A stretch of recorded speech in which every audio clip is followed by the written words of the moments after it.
this is Jamie from ClassLink, and here's a little bit about how to assign applications to your users. Once logged into ClassLink, simply click the ClassLink Management Console app on your My App screen. Then, on the left frame, go down to Applications, and then click Add and Assign Apps. Here you will see all of the applications ready to be assigned, including your custom-built applications. You can either assign apps to the user's My App screen here, or you can assign them to the library here for the users to add for themselves.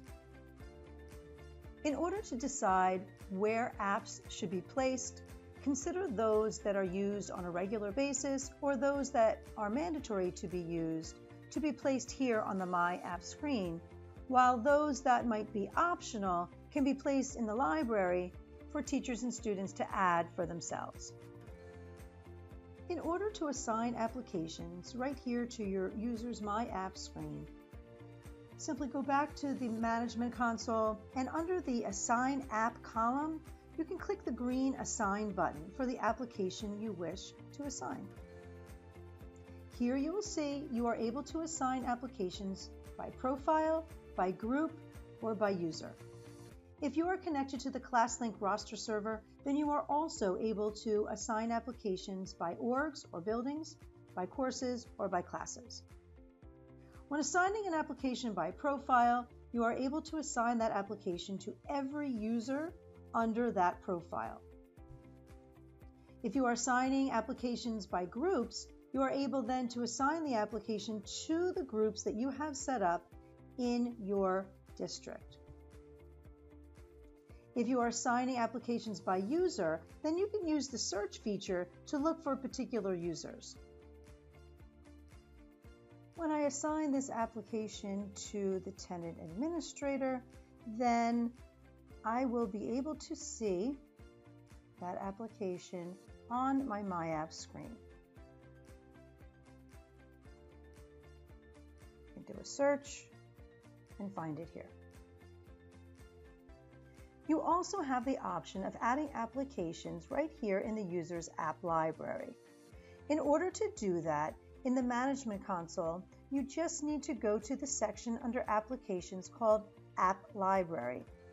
Here you are able to add additional libraries, and you can also assign applications to the libraries from this section as well.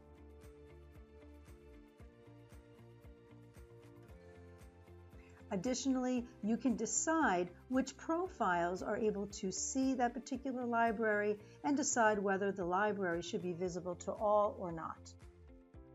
Consequently, users are then able to find the apps that you placed in the libraries that they have access to. And finally, a third way to assign applications is to folders. In the Management Console, there is a section called Manage Folders, where you can click the Add button to give a folder name and a color, and then to click Save. By clicking the Assign button, you can choose different applications to add. I'm choosing this 123RF app again. And then I can choose another application as well. And now when I go back to the My App screen and hit refresh, I will see that folder that I added named Resources, but I'm only going to see the one application because that is the only application that I gave permission for the tenant administrator to have. Therefore, in order for that second application to be visible, it needs to also be assigned to the tenant administrator. So that way it will be available in this folder as well. Therefore, this is a smart folder. You can add 50 applications to the folder, but none of them will be seen by a user if they do not have permission to have any of those applications. So that's it for assigning applications. Thank you for using ClassLink.